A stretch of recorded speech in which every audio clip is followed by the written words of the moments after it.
Pittsburgh Steeler fans, it's week 4 of the coronavirus quarantine, and BTSC has got you all the Steeler news that you absolutely need.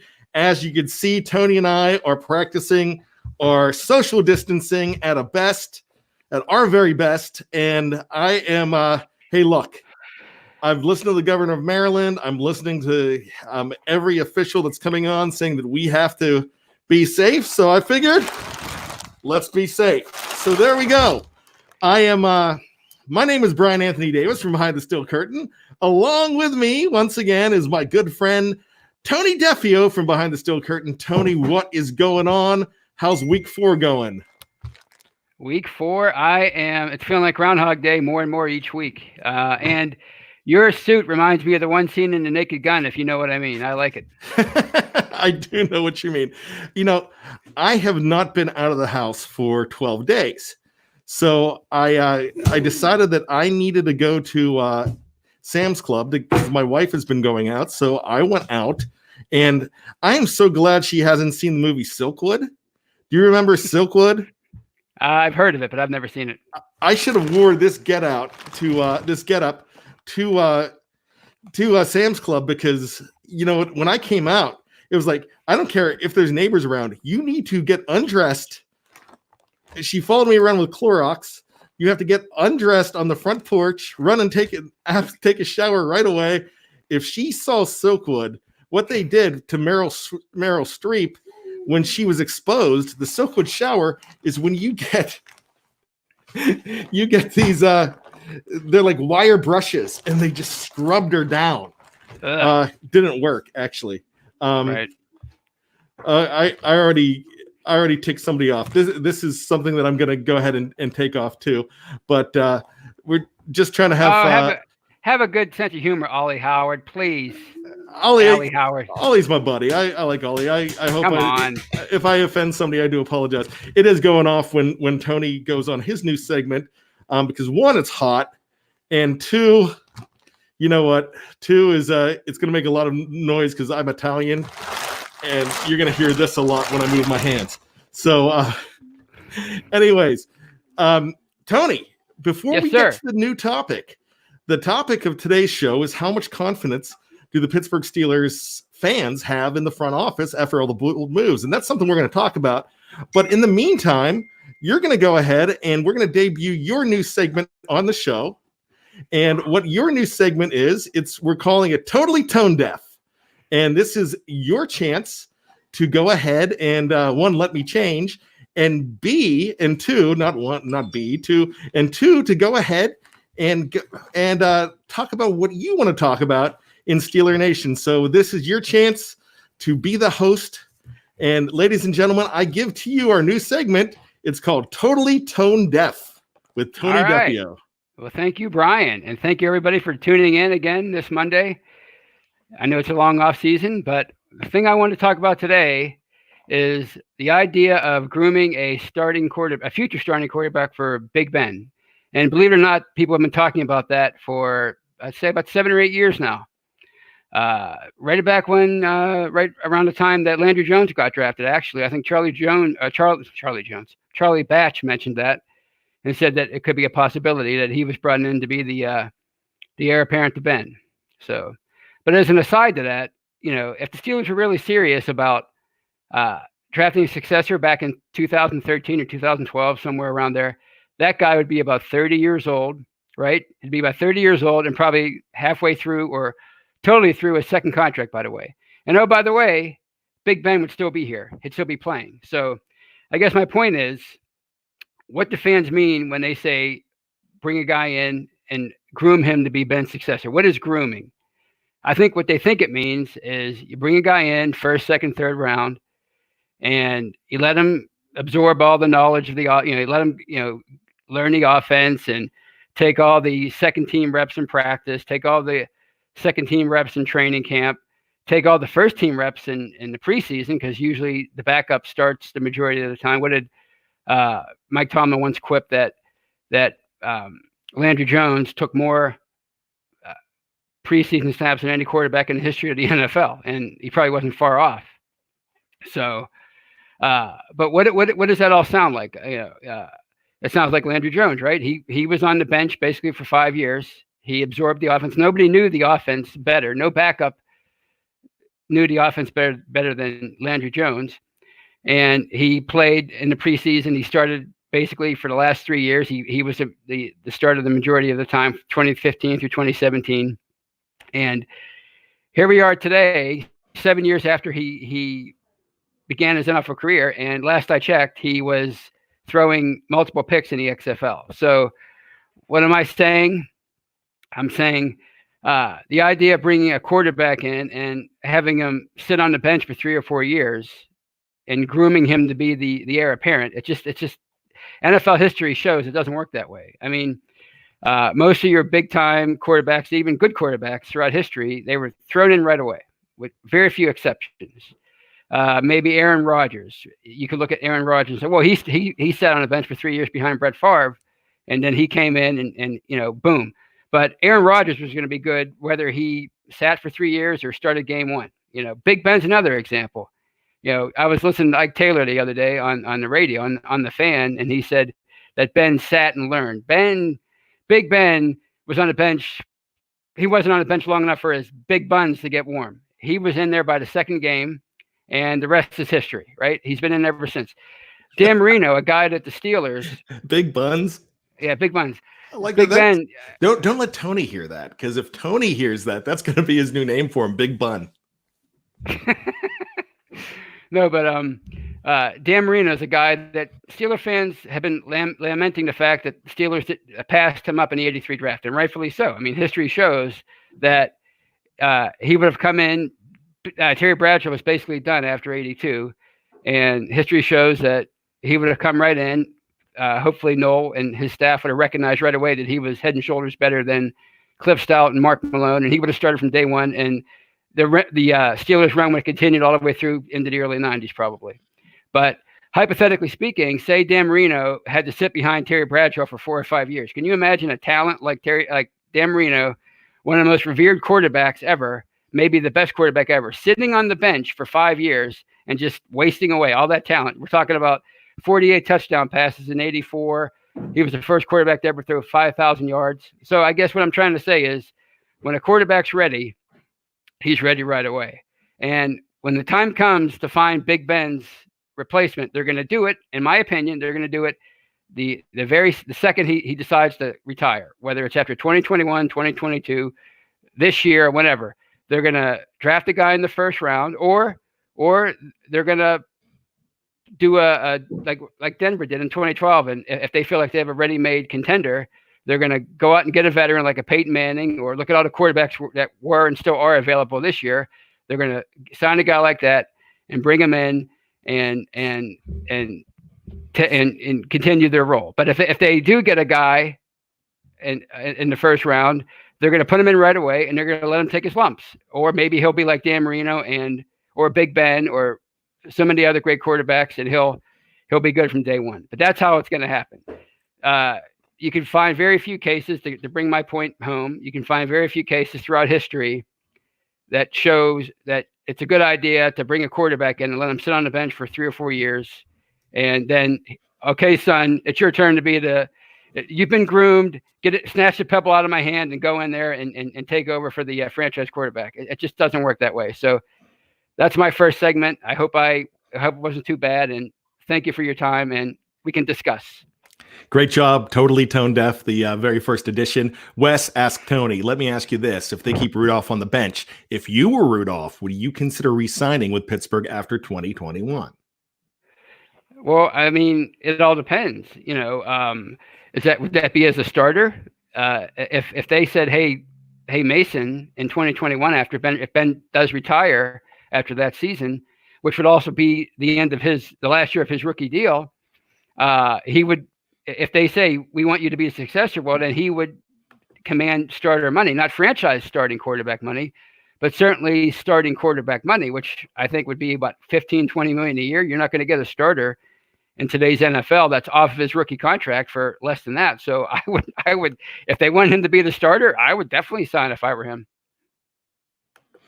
So you know what? That leads us into our segment, Tony. So let me ask you this. Basically, what you said there, and you said it really well, is that we should trust the front office because they've got a plan. They've got a plan post Ben. They have a plan. They didn't exactly their plan last year wasn't for Ben to get hurt, but their plan, it seems to be that they thought that they would just let Mason get them through, and it just didn't quite work that way with everything that happened. I really think that Mason getting hurt really killed him last year. Right. I really think that set him back. You know, a quarterback is going to have growing pains. We don't have time for growing pains as a fan base. And that's the thing there. So do you believe that, well, let me ask you this. How much confidence now do you have in the front office for what they've done in free agency, what they're probably doing with the Ben plan, and so on and so forth? Oh, I have all the confidence in the world. I mean, it's you look at how they did it. They didn't go crazy on day one and join the free agent frenzy. They knew they had some areas they had to address, and they slowly, like they normally do, they did that. They went out, they replaced Rosie next, and they replaced Tyler Medikevich with one player, Derek Watt. You know, he's a fullback and a special teams ace.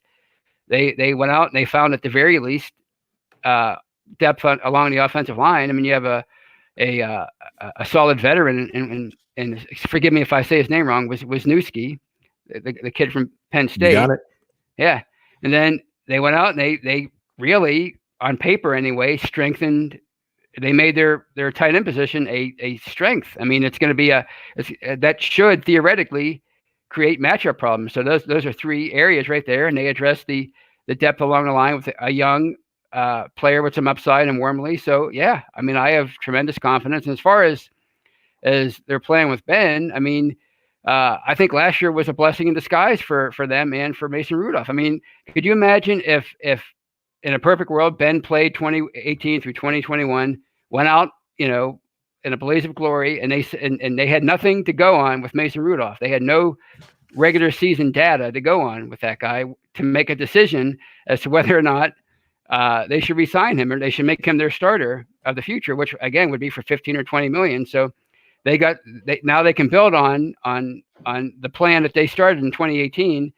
With you would assume that they at the very least expect him to compete for the starting job when Ben does retire. So now he has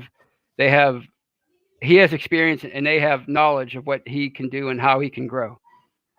Absolutely. So here's the thing, you know, something interesting that you said. You were talking about how Big Ben had no time to keep his big buns cold. They got warm right away jumping in. That's actually what happened with Dan Marino, because Dan Marino was drafted in 1983. Mm-hmm. David Woodley got hurt, and Woodley getting hurt, actually, they ended up with Woodley instead. The Pittsburgh Steelers did in 1984. They signed him in free agency, or he was cut, or I don't exactly remember what happened. But with what you're looking at, he had to be thrown in the mix, but he was a number one pick. He really could have been the number one overall pick of that draft. But it was just rumors, Timex Social Club, rumors. Yeah. So, you know, rumors killed him. And there was a sentiment that Art Rooney wanted him. And that's really what Art Rooney wanted. And there's the John Clayton story that Dan Rooney told, that John Clayton mentioned something to Dan. Dan mentioned that Clayton said it. And Noel and his brother Art were like, no way. Nope. So that's kind of what happened. And I read that in Dan Rooney's book.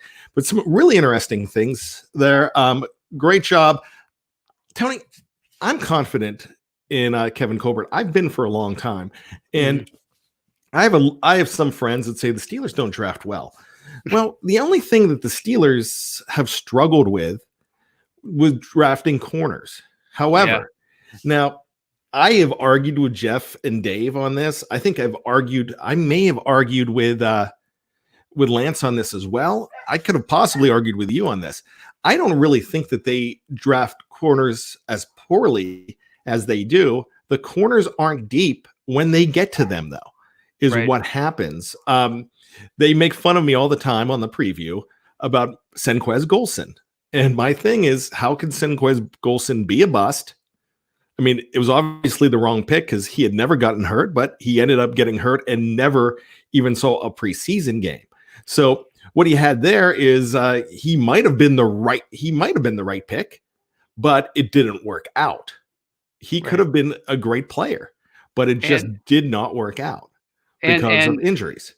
Yeah, exactly. And to Colbert's credit and the front office's credit and the scouting department, they identified another guy from Ole Miss who was an undrafted free agent who spent some time with the Patriots and maybe another team, and that's Mike Hilton. And they brought him in here, and he was exactly what they wanted Senquez Golson to be, one of the top slot corners in the game. So, I mean, that's something you're not going to hit on every pick. And as you said, his was a miss due to the injuries, but they got it right with an undrafted free agent, and that's what you need. You need to hit on those kind of guys, and they've done that more often than not. So it was brought up on the website the other day, www.behindthesteelcurtain.com, where we write, where Jeff and Dave write as well.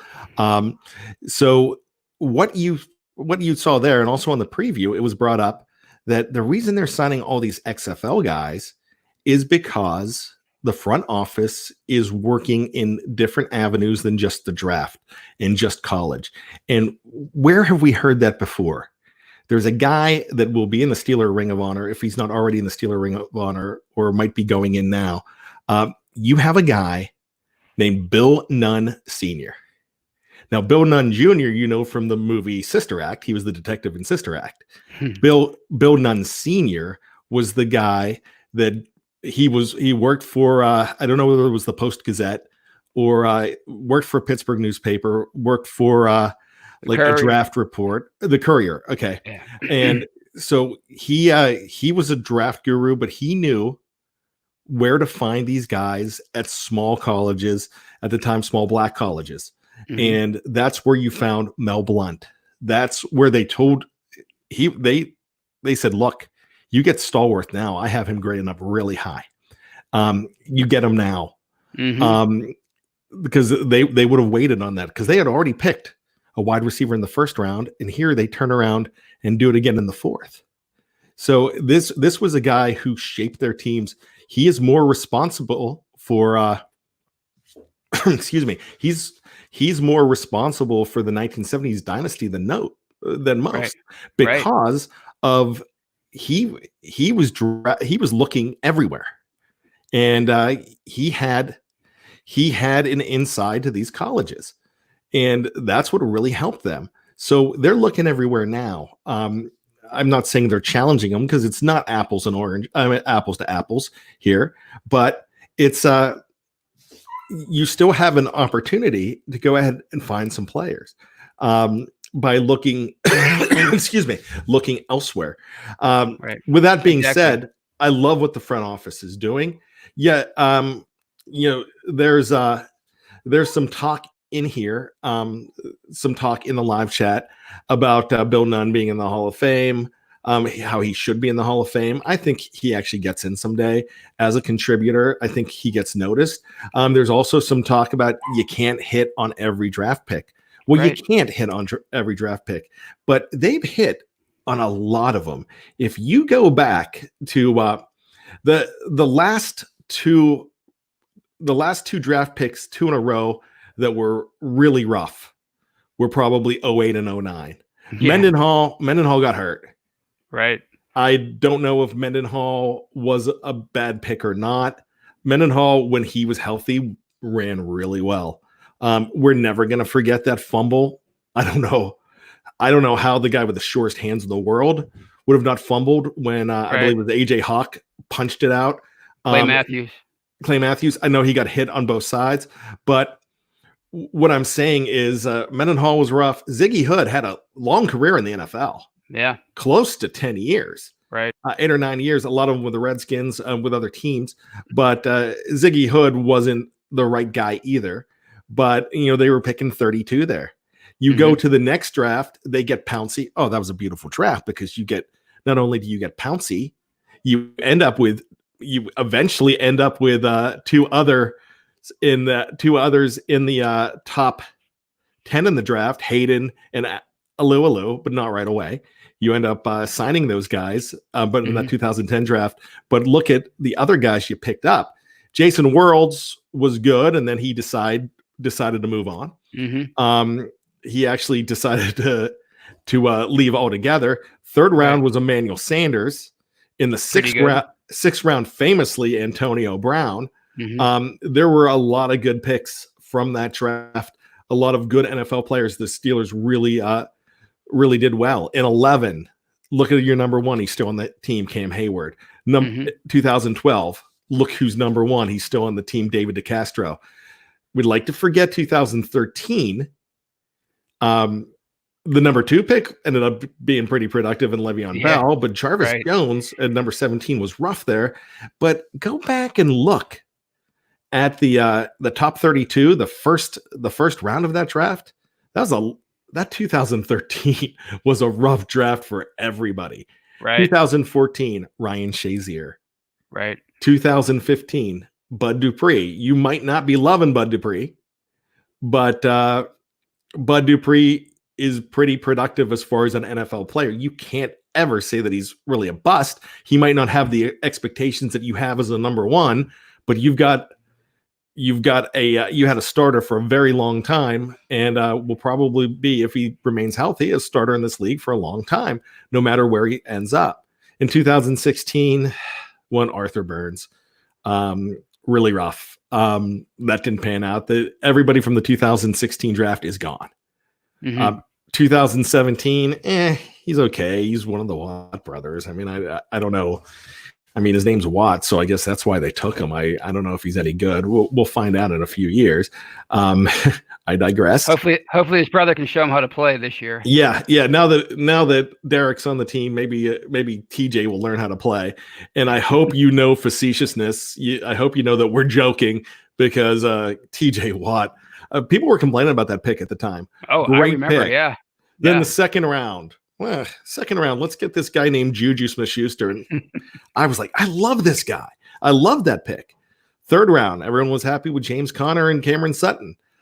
James Conner, if he was healthy, that's the only issue. That's the issue. And that's going to be a problem. And also, the other issue is now, and we talked about this a little bit last week, you have James Conner along with, TJ Watt in that draft, Cam Sutton, Juju, all looking for new contracts right around the same time. So, you know what I mean? Yeah, I mean, somebody's going to be left out, just like Jay Wobble was left out this year. Because the reason Javon Hargrave is gone is basically the main reason. You had to make a business decision between him and Bud Dupree. And they went with Bud Dupree. Was that the right? They might be going with Bud Dupree for 1 year, but I think they picked position. Right.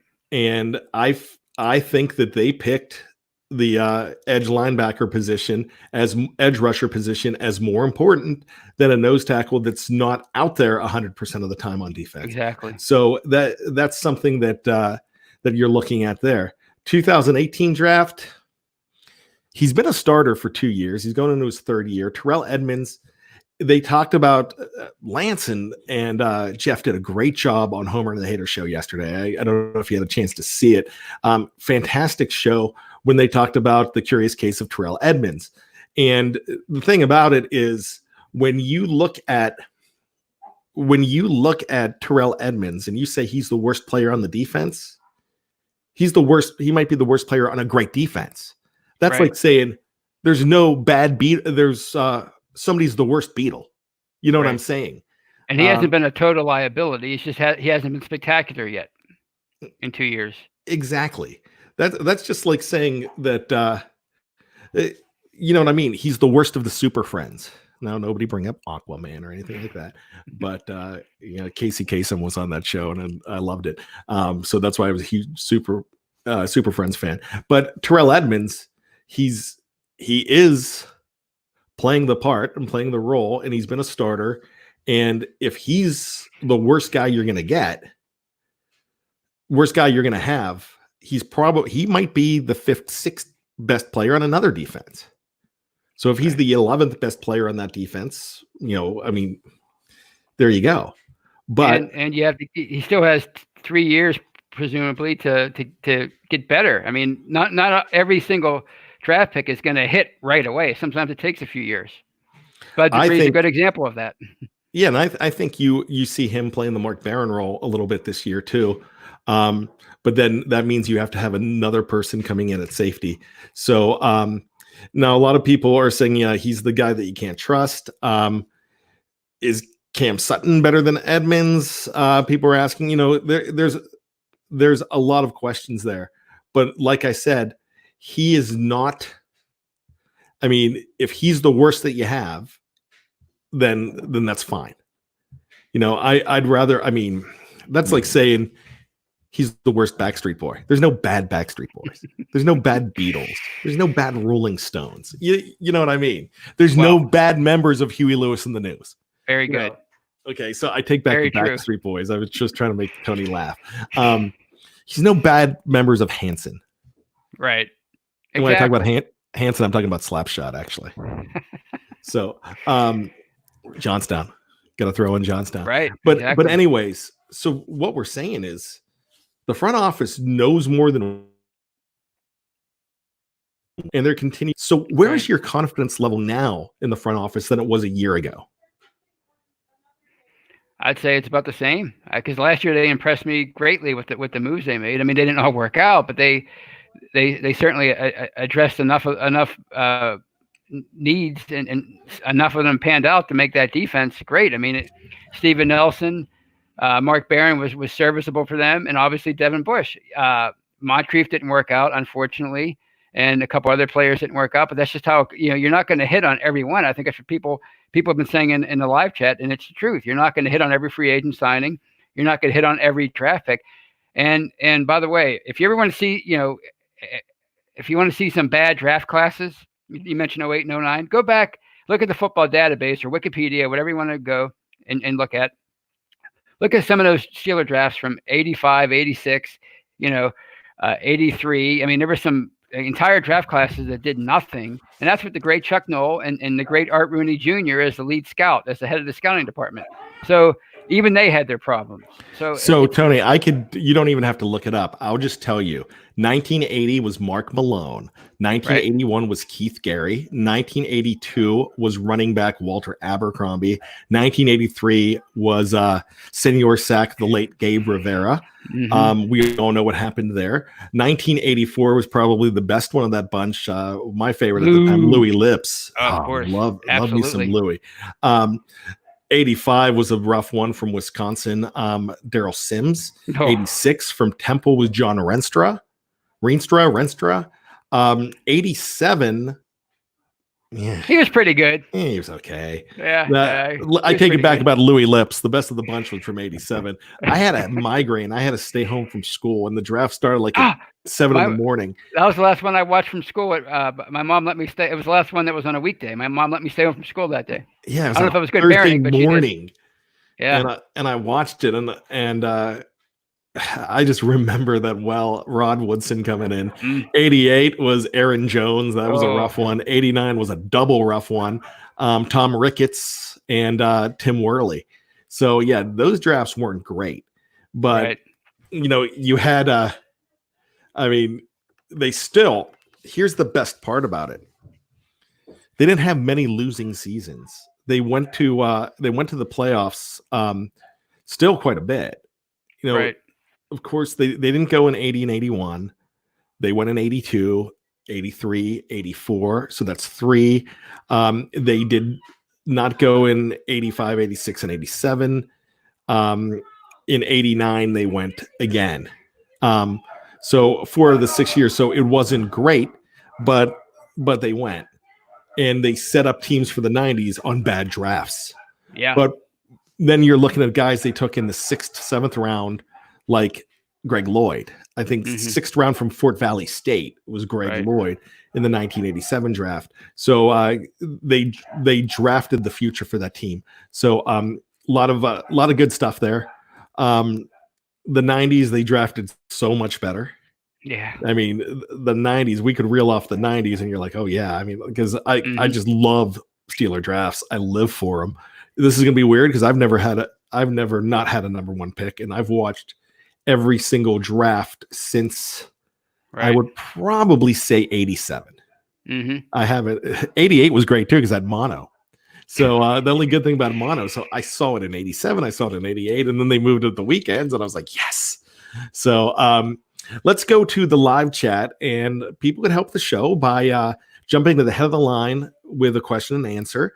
And Shield 91 asks, don't mean to interrupt, but did anyone see the Instagram story of Ben and Switz sledding together?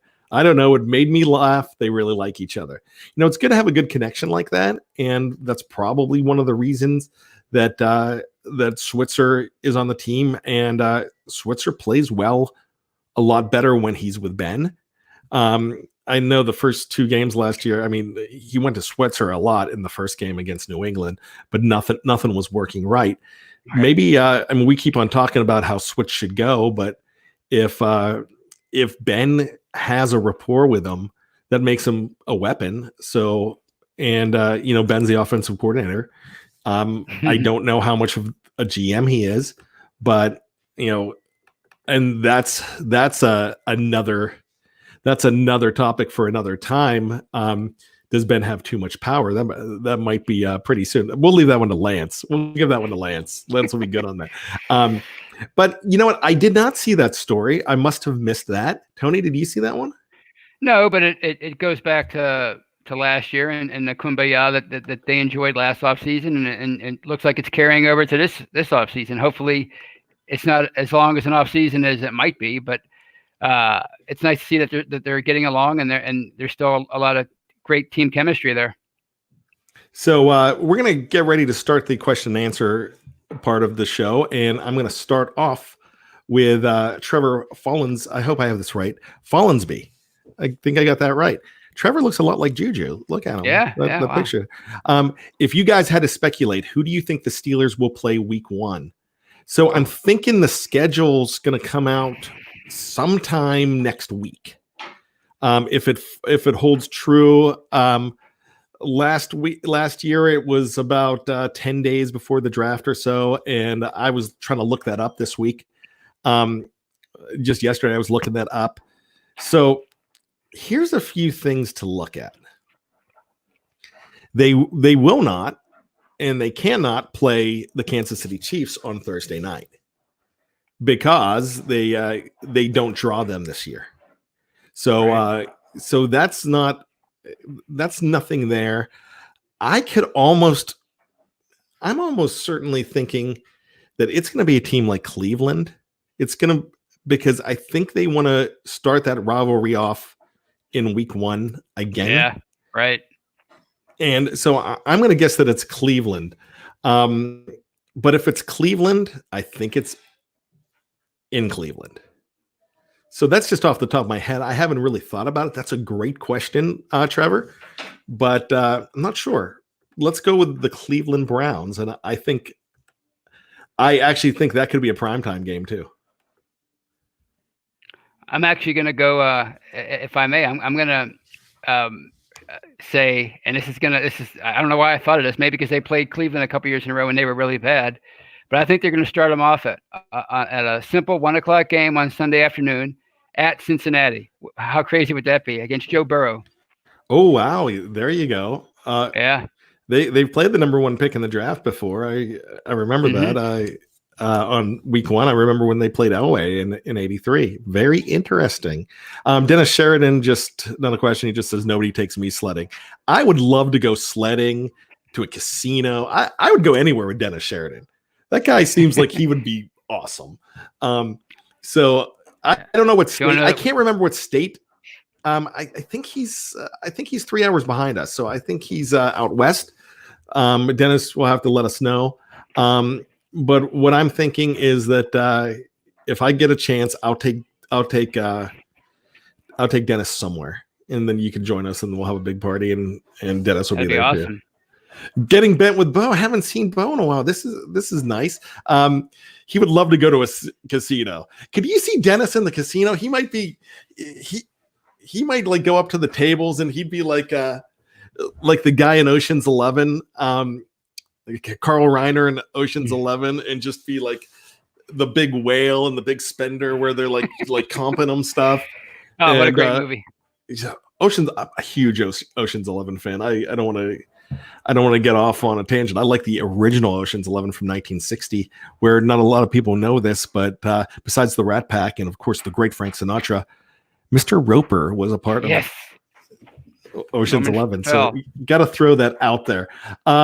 Yeah, we also played Tim Couch on opening day as well. Gosh, that was what, 49-0? 43-0. 1999. Okay, yeah. I remember 1989. They played Cleveland, and it was 51-0 the other way. That was bad. Oh, Dennis is in San Francisco. Gosh, they've great hills in San Francisco on those streets. San Francisco's a great town, by the way. I've only got a chance to hang out there once in 2013. I loved it. I'd like to go back. Washington or Denver at home, says Dave Schofield. Opened on the road 5 straight years. Interesting. Washington. That would be. Look at Deputy Dave stepping in. And now Dave has some kind of computer system where he's been like spending 17 hours straight on just this on a formula to figure this out. So I would actually put your money on Washington or Denver at home. He did an article about week 1 opponents about a month ago. Okay, there you go.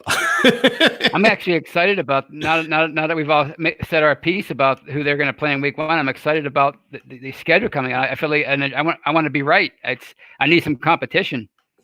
No sports. So there's speculation. Boy, I opened up the whole casino thing, and Dennis says we'll lose our shirts. But they said they'd love to play craps with Dennis. That's my favorite game. There's nothing like a hot table playing craps. That would be fun. I would love to roll the dice with Dennis. So that's my goal. Does anybody know how to get in touch? Yeah, he mentioned this the other day when we were going off. Snowman, this is actually a very interesting question. Does anybody know how to get in contact with Mrs. Tomlin? I would like to buy a few face masks. I don't know. I do not believe that they're for sale. I think they're to be donated to the Pittsburgh hospitals. But that'd be very interesting if a company could get behind her and sell those. That would be great. And but Snowman, I don't know, but that's something that if anybody knows that would be a interesting to know, and we could let Snowman know that. Dave, great question. Said no schedule released until at least May 9th. I think I read that somewhere and I kind of forgot about it. Oh, really? Yeah. So they're going to wait until after. Reed says that they can almost guarantee a megawatt game. The Texans week 1. Is that in Pittsburgh? I think that is in Pittsburgh, isn't it? Well, if it is, that's a great omen because that's how 08 started. You know how 08 ended. So bring them on. There is Lance mentioned something that I'm going to save for the end of the show. So remind me to bring up what Lance has to say. It's not a question, but I definitely want to bring that up. Sean Manahan's actually saying that the Hall of Fame game is likely to not be played, that he's guessing on that. So that'd be interesting. Al Kaline died today. Did you know that? Snowman mentions that. I'm just hearing about it now. Not exactly questions, but hey, that's what Q&A is about. I mean, you could throw in the answers and we'll ask the questions too.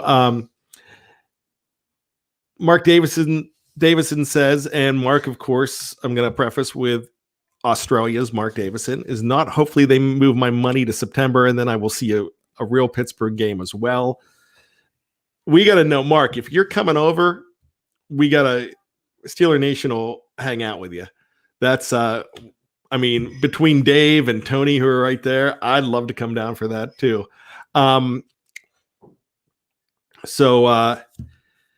Alex Flores has a Fact or Fiction. Remember when we used to do Fact or Fiction a lot?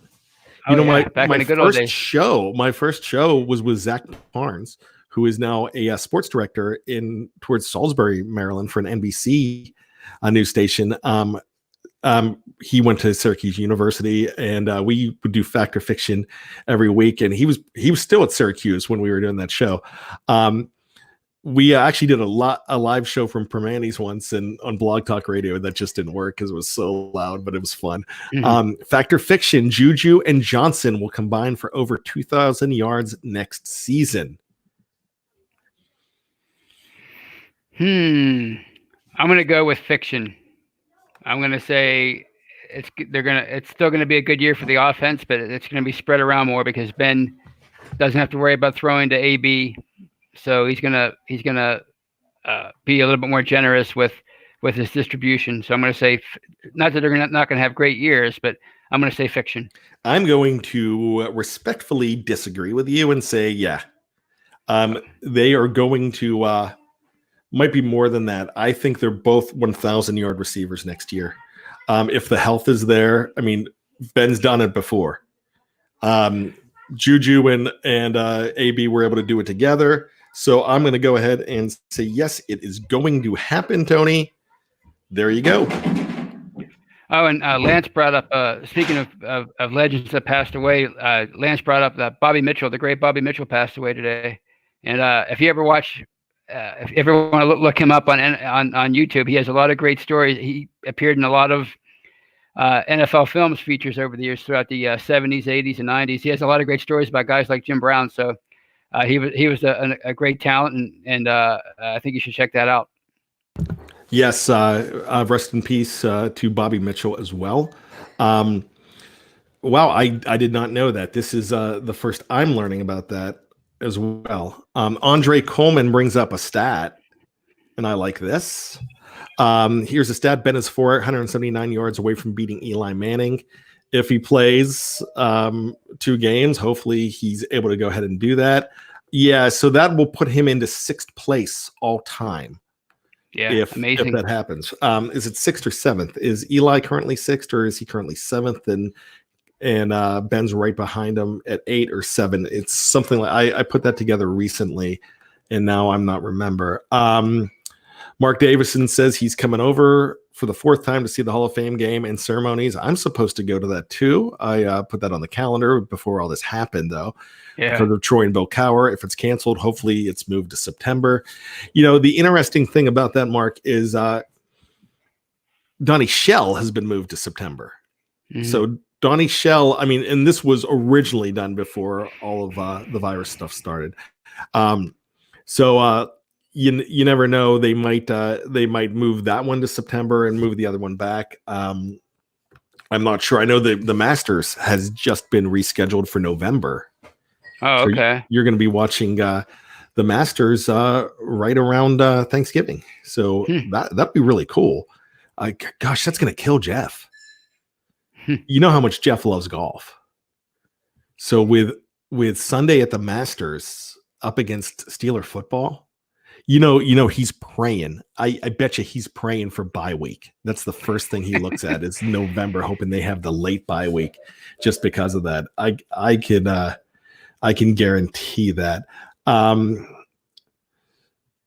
Let's see. And Mark's saying as long as we have NFL 2020, that's the most important thing. I mean, that's what we definitely want to see. We know we're going to have the draft.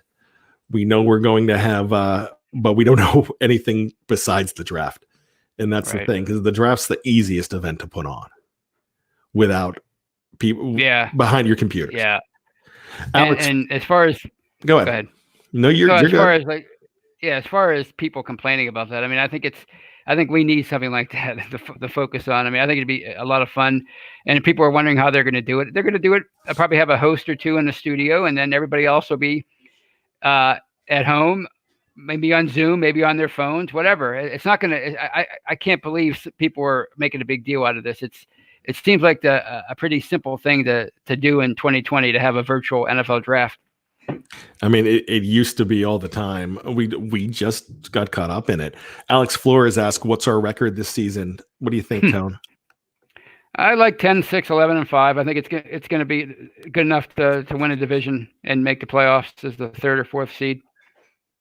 I like no less than 10-6. Of course, I have to preface it. Ben has to be healthy. Oh yeah, Everybody the yeah. defense has to do what they did last year. Everybody has to be healthy, but I like 11-5, and I know some others do too. 10-6, not that bad. Golf was made for the DVR. You got to understand, Jeff loves golf, and Right. Yeah, he's not gonna. If he loves it that much, he's not gonna want to wait and watch it on DVR. yeah, that's. I mean, I'm gonna.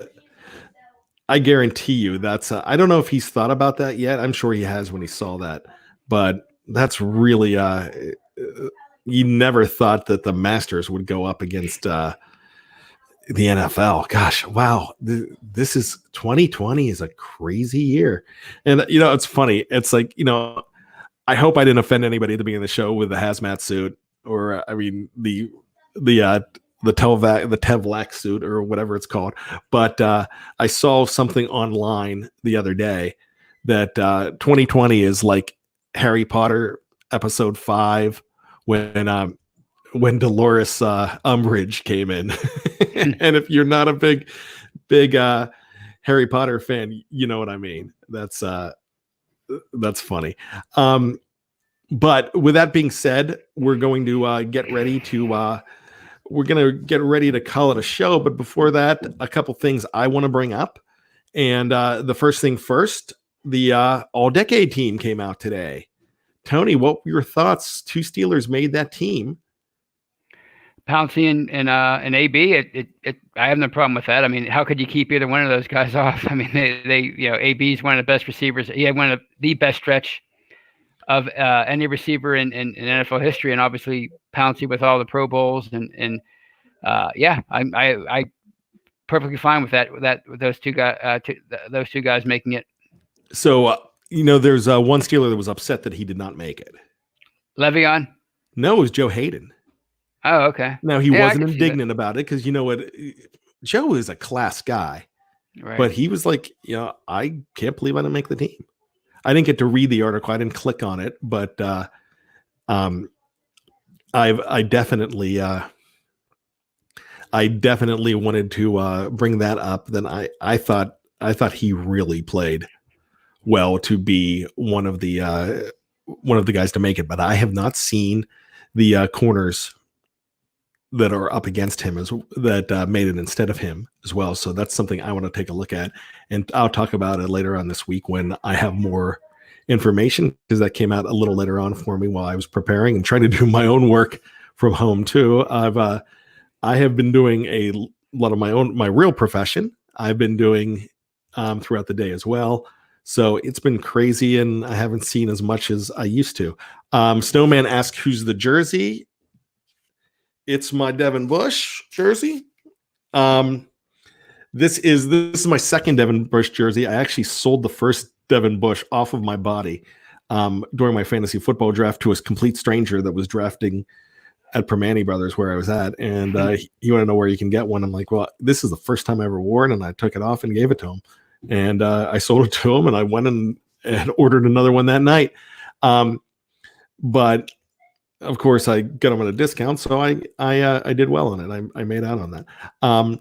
So I'm going to bring up what Lance had to say too, but question about quarantining. Now, we've been talking about quarantining. We're trying to stay sane through this. And what are you doing to quarantine to keep yourself busy? And if you need something to do and you have Netflix, I've got a suggestion. Tony, what are you doing? I'm just doing a lot of writing and going for solo walks. And of course, Netflix, I fell in love with the show Ozark, which is really, really messed up, but really, really good writing. So I would check that out if I were you. We were going to start that on Saturday, and then Tiger King happened. So you joined that crew. Oh my gosh. It's like a train wreck that you just can't stop looking at. It is absolutely amazing. Alex Flores is on board with Tiger King. It is so crazy. And it really happened. And it's Is it a reality show? It's a documentary. Oh, okay. It's not a reality show. It's it's a documentary, but there was a guy like trying to film a reality show when he was doing it. Not the guy was doing internet shows, and it's just really crazy. So if you get a chance to check out Tiger King, do it, because I mean, and give it a chance. You know, you got to get through the first episode, because I had a buddy that said they couldn't get past the first 10 minutes. You know, give it a chance, because stuff keeps happening and it's just not what you think it is. It just keeps on going. I mean, the subtitle is Murder, Mayhem, and Madness or something like that.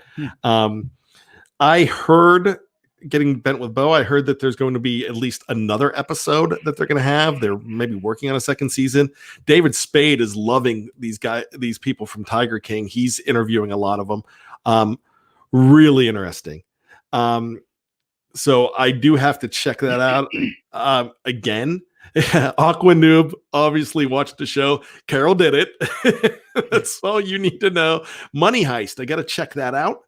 I am going to watch Ozark. There's a lot of stuff I want to do. My son is falling up with my love for Survivor. He's watching old episodes of Survivor. Louis Damper says watch The Last Kingdom on Netflix as well. There you go. That's pretty cool. I want to check that out. Law and Order. We've watched a lot of Law and Order. Gosh, we just binge watched Grey's Anatomy. You know, there's 16 seasons that we binged it at my house. We're watching. She's watching something crazy right now called Legacies. It's like one of those vampire shows or whatever. I heard Peaky Blinders, Aqua Noob. I heard that was pretty good. Sixberg says hit thumbs up. Please do that. We have 72 in the live chat right now. As we get ready to check out, I want to mention something that Lance brought up, and one of the great singers that you might not even know. A lot of you do, but a lot of you won't know until I tell you what he sings. Passed away last week. In his 80s, I believe it was 84, 85. He passed away. But Bill Withers. Oh, yeah. Bill Withers is one of my favorite artists of all time. He has done some amazing stuff. Of course, you probably know him most for Lean on Me. Washington Jr. got the credit for this because he was the saxophone player. But for Just the Two of Us, you might know him for that. But my favorite Bill Withers song is Ain't No Sunshine When She's Gone. Just a beautiful, haunting song that I just think is absolutely fantastic. And if you just know Lean on Me from the 80s version from Club Nouveau, not a bad cover. This is a completely different version. It's soulful, but it's haunting as well. And it's just beautiful stuff. So check out some Bill Withers and honor his life on iTunes or wherever you get your music. He was absolutely fantastic. Sean Manahan brings up Kenny Rogers passed away. I know I brought up Kenny Rogers a few weeks ago. If I didn't, I will definitely apologize, because Kenny was one of my all-time favorites. I'm not a country music fan, but when I grew up, country music was all over Casey Kasem in the top 40. And I mean, that stuff, the stuff that he did was absolutely fantastic. Right. You listen to Coward of the County, and it's a beautiful story. I mean, great stuff. We've lost a lot of greats. Tom Dempsey passed away I yesterday. was going to bring that up next. The first celebrity, as far as the NFL goes, that we lost to coronavirus was Tom Dempsey at age 73. If you don't know Tom Dempsey, he's the guy with the square foot that for the longest time had the longest field goal in history. It's 63 until I think it was it Matt Prater? Not Matt Prater, but it was a Jason Elam maybe broke it or tied it. But he did this in 1970 for the New Orleans Saints. Tom Dempsey also passed away yesterday as well. We're losing some celebrities, and That's a there. I always like to bring those up, even though this is a Steelers show. We're fans as well. So, with that being said, let's end it on a high note. The Steelers front office. Do we have confidence in them? I think we do. Absolutely. All right. So, for all of us here at Behind the Steel Curtain, check us out on behindthesteelcurtain.com. New articles every single day. All kinds of stuff. You can read the musings of Jeff, Dave, myself, Tony, Flip. Cliff Harris is a punk. There, Shannon. There's so many to bring up, and if I missed you, I apologize. But great stuff there. That's what kind of led us to the podcast. We started out there, and now we're here. Special shout out goes to Tony Defeo for Totally Tone Deaf. Debuting this tonight. We're going to do a segment every single week. I won't have to leave next time. I was changed right away, but I wanted to give Tony a chance to just have the screen by himself, and I just sat there and listened for the longest time before I came back in, because I just wanted to jump back in. But great job, Tony. Very proud of you. Thank you. With that being said, thank you so much. We can't do this. I know we might make jokes about what's going on, but if we don't make jokes, we don't cope. That's the way it is. So we're going to continue to do that. I'll apologize, but I won't apologize. You know the deal. But I love everybody in Steeler Nation. Thanks for hanging out with us. BTSC Nation is more special to me, and you guys make it up for being here in March with no news.